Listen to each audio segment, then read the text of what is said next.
Chapter 10, Casper turns rata. Are you fucking kidding me? Santini, back in San Francisco, yelled at his supervisor. The leader of the gang? Really? I have to tell him he's in danger? How the fuck are we supposed to investigate these knuckleheads if we have to notify them every time they're in danger? They're always in fucking danger. They're gang members, for Christ's sake. Santini had received word from Diego that Tigre might be green-lighted for murder by the gang's leaders in El Salvador. The revelation triggered a newly issued agency requirement to notify the alleged target that he was in potential danger. Of course, doing so would alert Tigre that the police were privy to inside gang secrets, which could spook him and undermine Santini's investigation. Despite the agent's misgivings, however, he needed to comply with the policy and get word to Tigre that law enforcement considered him the possible target of a hit. Santini reached out to SFPD Lieutenant Jim Sawyer, who suggested that the local police leave a note on Tigre's car windshield warning him. But Santini's supervisor demanded there be documented verification the message was received. Sawyer sent an SFPD patrol car to locate the gang leader and give him the message in person. The patrolman could only find Tigre's wife, so he asked her to tell Tigre to contact Sawyer about a matter of life and death as soon as he got home. Late in the evening, Sawyer received a call from Tigre, who was obviously perplexed by the tip and suspicious where it had come from. Sawyer told him that word on the street was he had a green light for death by the gang. Sawyer invited Tigre to meet with him at the SFPD Mission District Station to discuss the situation, but Tigre predictably declined. The bad news, Santini thought, was that Tigre would certainly be suspicious about how the information had been discovered by SFPD. The good news was probably he had no idea where it had come from. Driving an unmarked car, Santini spotted Diego standing on the corner in the Castro district. It was a safe place for the two to connect without being spotted by any gang members who strictly avoided setting foot in the predominantly gay neighborhood. The agent pulled the car next to Diego, who quickly hopped into the back seat and leaned way down so no one could see his face through the car windows. Santini drove away and headed toward the upscale neighborhood of Telegraph Hill, where he could brief his informant. Driving up Stockton Street through Chinatown, Santini checked Diego in the rearview mirror. He looked more tired and sullen than usual. The agent had been running him hard, pushing him to spend long hours working the street digging for as much dirt as possible from as many gang sources as possible. They drove up Castle Street, turned down a quiet side road, and parked next to a curb, a block away from Coit Tower, overlooking the mouth of the bay. So, Santini said, turning around and leaning over the front seat. ¿Qué pasa? There have been 2 Clica meetings, Diego said. At one, they jumped on Tigre. Who did? Santini said. Belencito and a few others, Diego said. 20 seconds. They kicked the shit out of him. Okay, Santini said. What else you got for me, homie?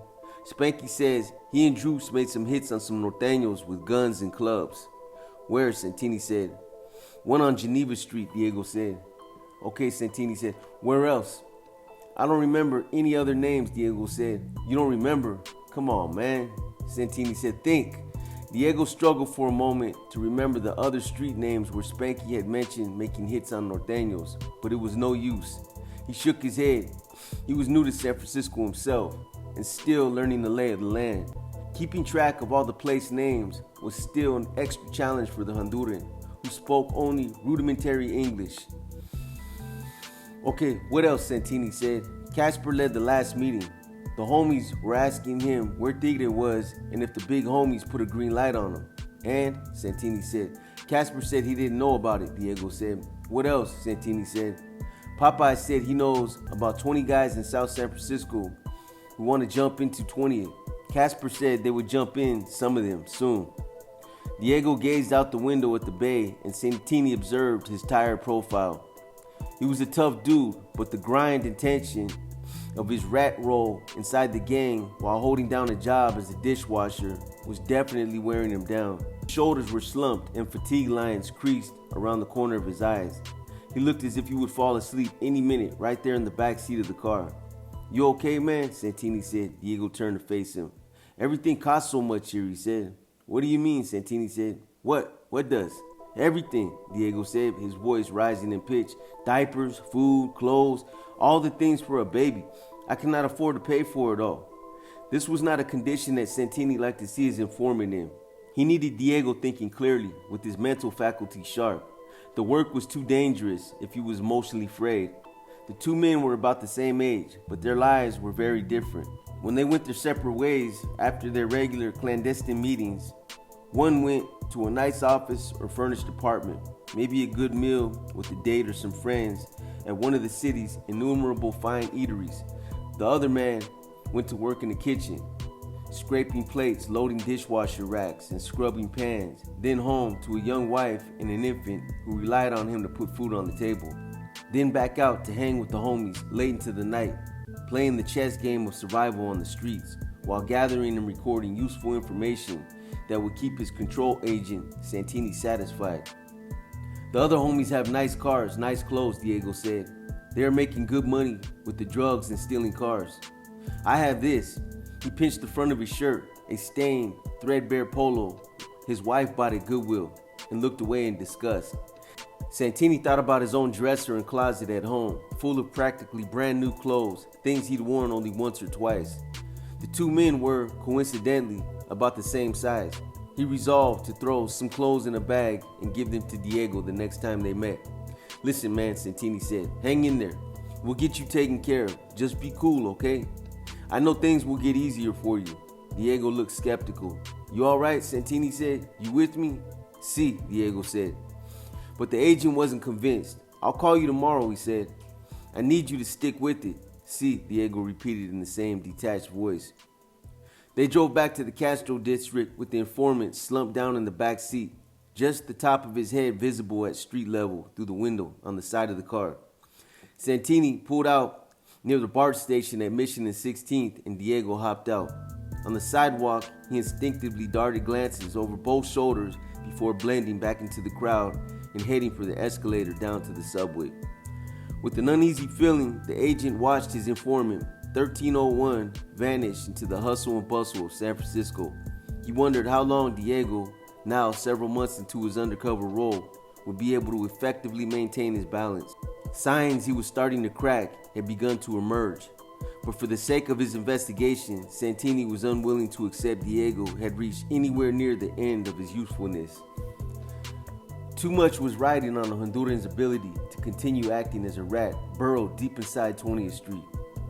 While questions remained for Santini about Diego's ability to continue enduring the stress of life as an MS-13 rat, the informant continued proving himself a valuable tool for his controller. When Santini called, Diego answered. He showed up for regular clandestine meetings where Santini could grill him about the latest developments within 20th. As long as Diego produced, Santini was content to keep pushing him as hard as he could. The general pace of violence for 20th Street was continuing unabated when Diego received a panicky call from Spanky, obviously in a major rush. He told Diego he needed a place immediately for Flaco's 9-year-old girl to stay for a few days. Diego knew right away that Spanky wasn't talking about a young girl needing refuge. He was referring to a 9mm handgun belonging to Flaco, which had probably just been used in a shooting. It was another opportunity for Diego to snag a gun off the streets, which he knew would please Santini. Besides, it wouldn't look good for Diego with the gang members if he denied a favor to a homie in an emergency. Diego agreed on the phone to help Spanky take care of the problem. A half hour later, Spanky knocked on his door. "Here, homie," he said, and tossed Diego a small bag. "I'll pick this up in a few days." Diego understood what was going on. Spanky was rushing home to shower and clean any gunshot residue or tiny unseen blood splatters containing DNA evidence off his body and clothes. If he had to guess, Diego figured that Spanky, or maybe Flaco, had just blasted somebody up close with the gun. As soon as Spanky hurried away, Diego called one of Santini's partners to tell him about the situation, and the agent immediately called Santini to pass the word. Santini wanted the gun, which might prove to be conviction-worthy evidence of one or more serious crimes committed by the gang. The problem was how to get custody of it without blowing Diego's cover. Santini turned to Cabrera for ideas. Together, they devised a ruse to take possession of the gun while providing a plausible excuse for Diego. They agreed to stage a fake fire alarm in the apartment next door to where Diego lived with his wife and baby. This would give SFPD justification to enter the unit and search the home, ostensibly to check if the fire was spreading through the building's walls. In the process, the cops would discover Flaco's gun. The next morning, right before the fake fire alarm was triggered, Diego met with a few of the younger homies at the park. When Santini sent him word, the signal in the text message, Diego invited the homies to tag along with him on foot back to his apartment. A fire truck and 3 SFPD patrol cars were already parked outside with their lights flashing. For the benefit of the young homies accompanying him, Diego acted shocked and panicky to see the police cars. He led them at fast pace back to Mission Street, where he pretended to call his wife, Anna, speaking in a voice loud enough for the homies to hear. "¿Qué pasó, amor?" "A fire," he said. "They're inside our unit? See? Oh, fuck." He ended the bogus call and told the homies about the fire. Diego told them the cops had entered his apartment to check for signs that the fire might be spreading and that they had discovered Flaco's gun. "God, I hope Anna isn't arrested with the baby," Diego told the homies.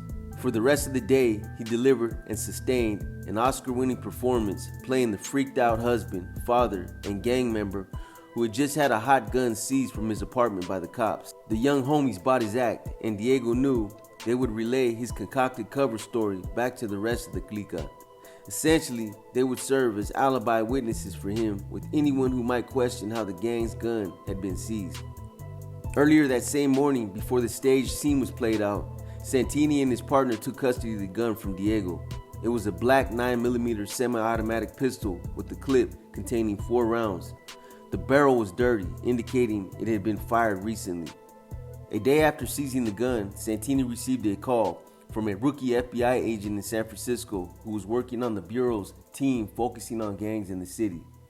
To Santini's amazement, the new FBI agent began yelling at him over the phone for not informing the Bureau ahead of time about the operation to seize Flaco's gun. "We are to be included in any such future enforcement actions on the street," the FBI agent yelled through the phone. "You got that?" Santini was dumbstruck by the young agent's gall.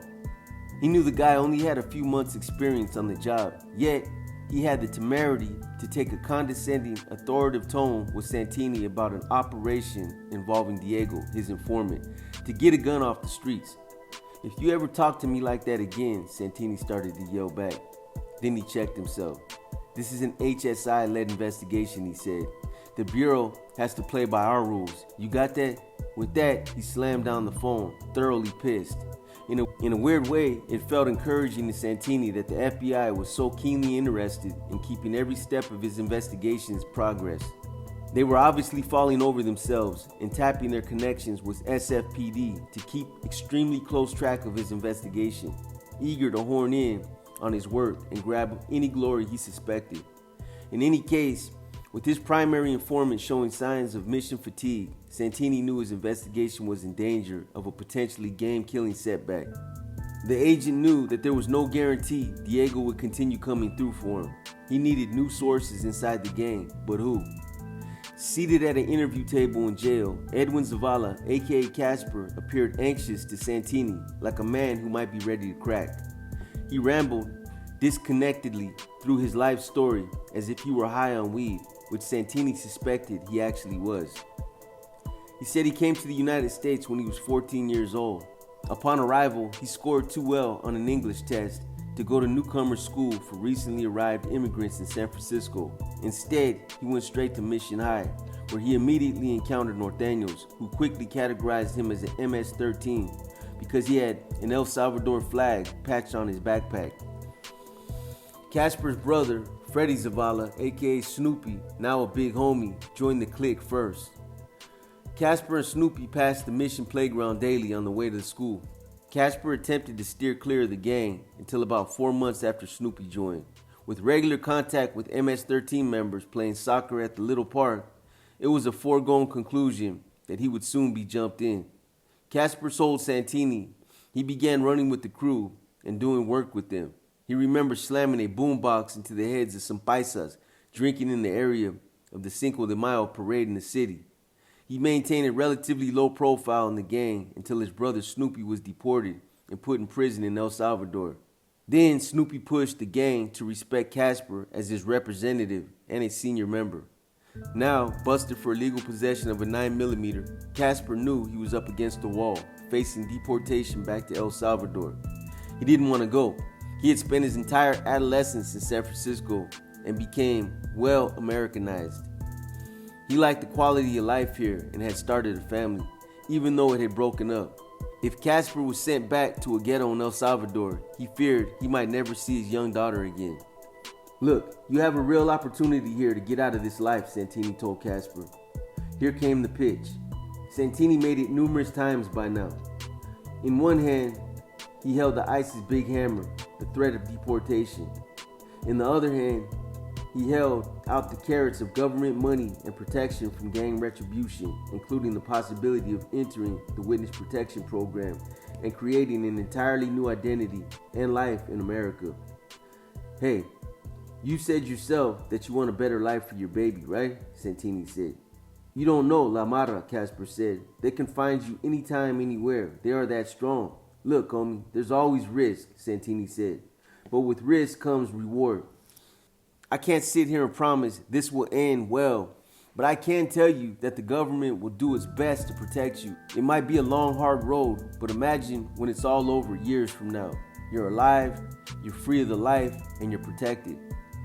The pitch seemed to be working its magic.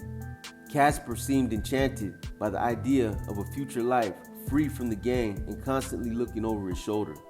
But deciding to cooperate also meant betraying the gang that had been like a family to him since he was practically a kid.